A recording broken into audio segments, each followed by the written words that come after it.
everybody. Thank you so much for taking the time to come and listen to my daily devotion today. Today I want to talk about, pain of the flesh. Last night I woke up in so much pain.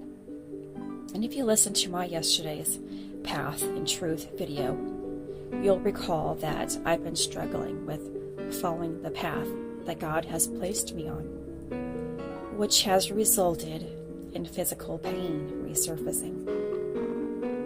I've had headaches, body aches, tummy aches. They were all coming back, and it's due to me struggling inside to be my true self, to accept it, and to not doubt that God has my back. My pain went away after 15 years of dealing with mobility issues and many other health issues. Now, all of a sudden, here I am, dealing with it. And if you guys do recall, I have used the fascia blaster, which began all of my journey. But I didn't have to use that any longer. My pain went away.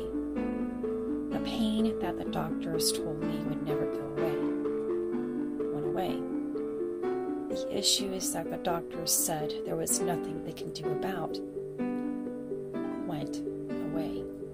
I was completely healed of many of my turmoils.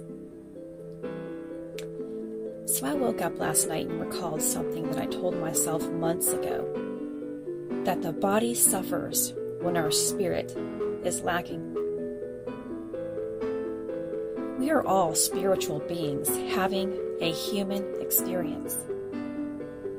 If we are made in God's image, and God is therefore a spirit, and God is within us all, then we are spirits in human form.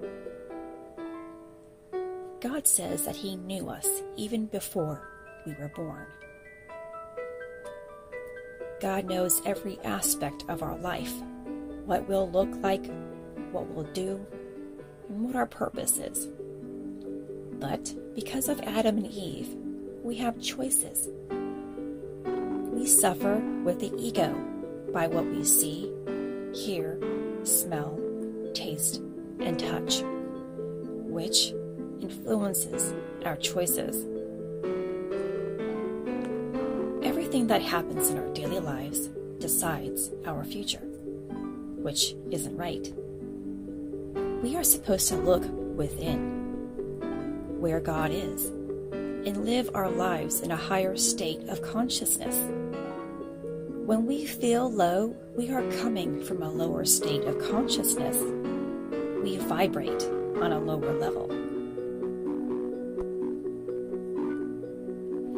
And when our bodies ache, we aren't being who God has sent us to be here to be. Our spirit is suffering. When we wake up to raising our vibration and increasing our state of consciousness, we open up to our true path. When you open up to a higher state of awareness and understanding, that our purpose is to go back to being our true selves, just as Adam and Eve were back in the beginning of time, when they didn't lack, didn't suffer, and lived a peaceful life. You begin to live your true life's purpose, and life becomes easier and it flows. That's something that I forgot.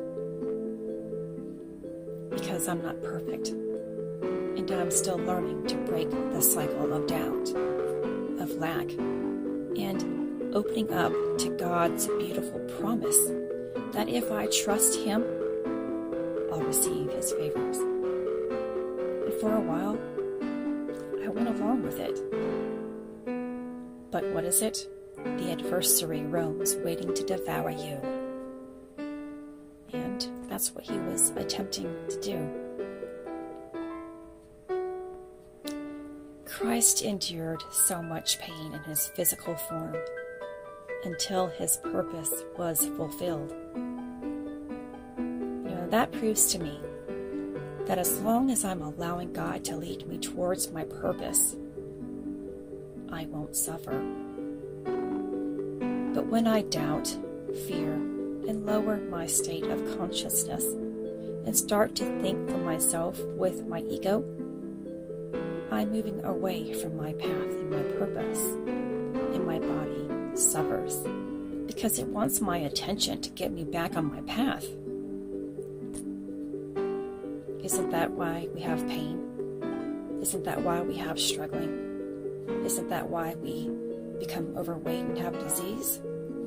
To get our attention so that we can do something about it, not live with it and accept it as what it is. What it is that we aren't living our lives the way that we were supposed to live it. If you don't ever experience pain and struggling, how can you ever believe in a miracle?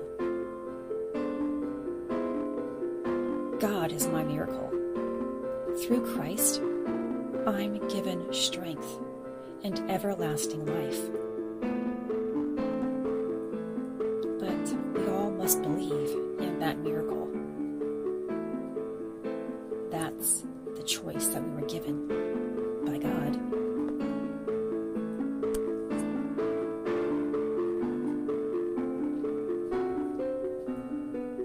Thank you so much for joining me today. This is Healing with Christy, bringing purpose to your life. As always, much love and healing. Until tomorrow, take care.